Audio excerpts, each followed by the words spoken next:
ഭൂമി കുംഭകോണത്തിൽ പ്രതിക്കൂട്ടിലായി കോൺഗ്രസ്. AICC അധ്യക്ഷൻ മല്ലികാർജ്ജുൻ ഖാർഗെയും കുടുംബവും ചേർന്ന് നടത്തിയത് 100 കോടിയിലധികം രൂപയുടെ കാട്ടുകൊള്ള. സിദ്ധാർത്ഥ് വിഹാർ ട്രസ്റ്റിന്റെ പേരിൽ പാവങ്ങളുടെ ഭൂമിയടക്കം ഖാർഗെ കുടുംബം തട്ടിയെടുത്തു.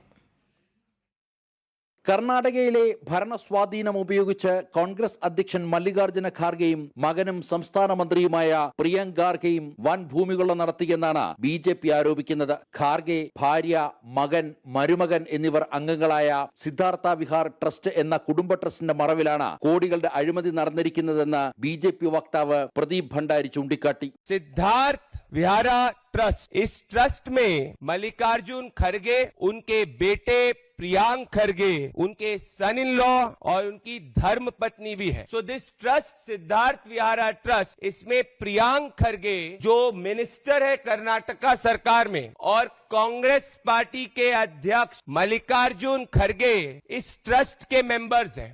ഖാർഗെ കുടുംബം നടത്തിയ 3 വ്യത്യസ്ത ഭൂമി ഇടപാടുകളാണ് BJP പുറത്തുവിട്ടിരിക്കുന്നത്. എയ്റോസ്പേസ്, ഡിഫൻസ് മേഖലകളിലെ ഗവേഷണത്തിനെന്ന വ്യാജേനെ Karnataka industrial area development board മാറ്റിവെച്ച 5 ഏക്കർ വ്യവസായ ഭൂമി കോൺഗ്രസ് സർക്കാർ ഈ സ്വകാര്യ ട്രസ്റ്റിന് അനുവദിച്ചു എന്നാണ് ഒന്നാമത്തെ ആരോപണം. 100 കോടിയിലധികം രൂപ വിലമതിക്കുന്ന ഭൂമിയാണ് ഇത്തരത്തിൽ അധികാര ദുർവിനിയോഗത്തിലൂടെ ട്രസ്റ്റ് സ്വന്തമാക്കിയത്. ഇതിനു പുറമെ ഗുൽബർഗയിൽ 19 ഏക്കർ സർക്കാർ ഭൂമി ഖാർഗെയുടെ സ്വകാര്യ ട്രസ്റ്റിന്റെ പേരിൽ എഴുതി ചേർത്തതായും BJP ആരോപിക്കുന്നു. ഇവിടെ ഒരു വ്യാജ വിൽപ്പനക്കാരനെ രംഗത്തിറക്കിയാണ് ട്രസ്റ്റ് ഭൂമി സ്ഥിരമായി കൈക്കലാക്കിയത്. ഈ വിൽപ്പനക്കാരൻ ആരാണെന്ന് ഇന്നുവരെ ആർക്കും അറിയില്ലെന്നും റോബർട്ട് വാദ്ര രാജ്യത്ത് നടത്തിയതിന് സമാനമായ ഭൂമി കൈകേറ്റ രീതിയാണ് കർണാടകയിൽ ഖാർഗെ കുടുംബം നടത്തിയതെന്നും BJP വിമർശിച്ചു. പാവപ്പെട്ടവർക്ക് അവകാശപ്പെട്ട ഭൂമി തങ്ങളുടെ സ്വാധീനം ഉപയോഗിച്ച് ഖാർഗെ കുടുംബം കവർന്നെടുക്കുകയാണെന്നും ഈ വിഷയത്തിൽ കോൺഗ്രസ് നേതൃത്വം മറുപടി പറയണമെന്നും BJP ആവശ്യപ്പെട്ടു. കർണാടകയിൽ സിദ്ധാർത്ഥ വിഹാർ ട്രസ്റ്റിന് കീഴിൽ നടന്ന എല്ലാ ഭൂമി